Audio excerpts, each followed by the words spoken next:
I think when we first pitched you at Index in the room over there, well, I actually had the pitch recorded if you ever want to see it. Cool. We were very vague about exactly what tool we'd be building first.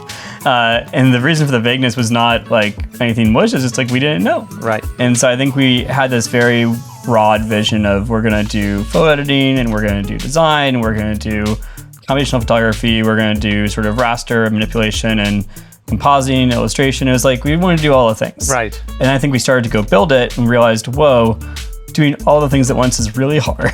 Yeah. We should focus in on one use case rather than trying to do like 10. Yeah. Instead we focus in on design. Right.